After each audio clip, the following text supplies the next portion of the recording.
जय श्री कृष्ण। राधे तू बड़ भागिनी, कौन तपस्या कीन।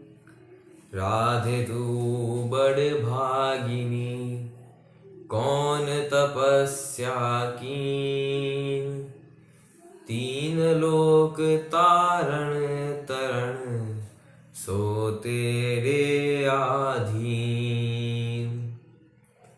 मूकं करोति वाचालं, पङ्गुं लङ्घयते गिरिं। यत्कृपातमहं वन्दे परमानंद माधवम। पूर्व की कथा में हमने श्रृंगी मुनि द्वारा राजा परीक्षित को जो श्राप दिया था उसके बारे में श्रवण किया था। अब हम आगे की कथा में प्रवेश करते हैं। आप लोग इसे बड़े प्रेम से और बड़े ध्यान पूर्वक सुनिए। राजा परीक्षित जब अपने भवन पहुंचे, अपने नगर वापस आए, तब यह विचार कर कि उन्होंने मुनि का अपमान किया है, उन्हें बड़ा दुख हुआ।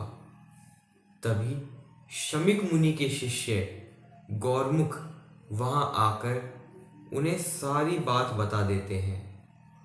उसे सुन उनके मन में, राजा परीक्षित के मन में किसी प्रकार की कोई ग्लानि नहीं होती है।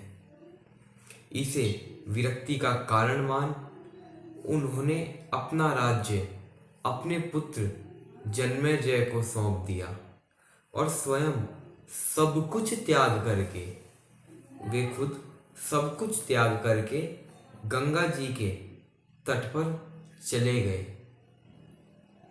वहां राजा परीक्षित ने अन्न जल का त्याग कर अपना सारा चित्त, अपना पूरा मन, अपना पूरा ध्यान भगवान के श्री चरणों में ही लगा दिया।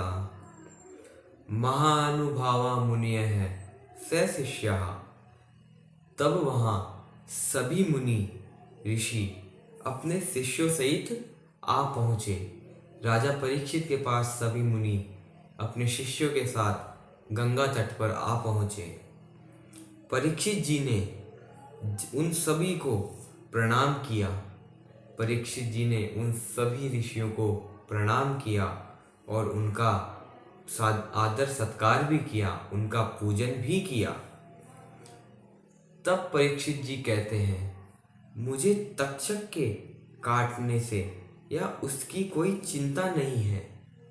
आप लोग तो बस मुझे भागवत कथा सुनाइए, यही मेरी प्रार्थना है।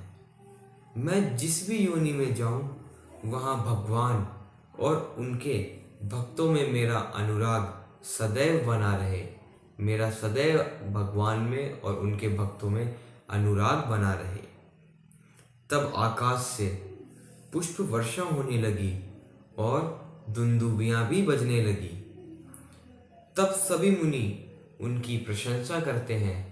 इस बात को सुनकर के सभी मुनि राजा परीक्षित की प्रशंसा करते हैं। आप धन्य हैं, आप धन्य हैं जो सब कुछ त्याग करके भगवान की शरण में आ गए।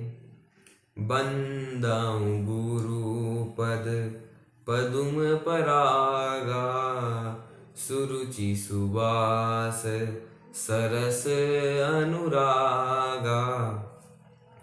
मैं भगवान के चरण कमलों की रज की वंदना करता हूँ, जो अनुरागी रूप से परिपूर्ण है। तब सभी ऋषिजन कहते हैं, आपके भगवान के लोक जाने तक हम भी यहीं रहेंगे। इसे सुन राजा परीक्षित बड़े प्रसन्न होते हैं। तभी वहां देव योग से व्यासपुत्र श्री सुखदेव जी महाराज भी आ पहुंचते हैं। उनकी 16 वर्ष की अवस्था थी और अंग प्रत्यंग अति सुंदर थे। अवधूत वेश था। तब वहां बैठे सभी उन्हें देख खड़े हो गए और उन्हें प्रणाम किया। तब परीक्षित जी ने उन्हें बैठने के लिए सिंहासन दिया और उनका आदर सत्कार भी किया। तब राजा परीक्षित कहते हैं, आपके दर्शन से तो मेरा कुल पवित्र हो गया है।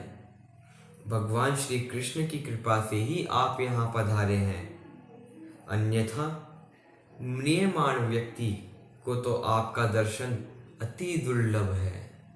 म्रियमाण का अर्थ है वह व्यक्ति जिसका अंत निकट हो। म्रियमाण व्यक्ति, तब राजा परीक्षित पूछते हैं, म्रियमाण व्यक्ति को क्या सुनना चाहिए, क्या करना चाहिए? तब सुखदेव जी महाराज उन्हें बड़ी ही मधुर वाणी में बड़ी ही सुंदर कथा कहते हैं। श्रीमन नारायण नारायण नारायण, भजमन नारायण नारायण नारायण, केशव नारायण नारायण नारायण।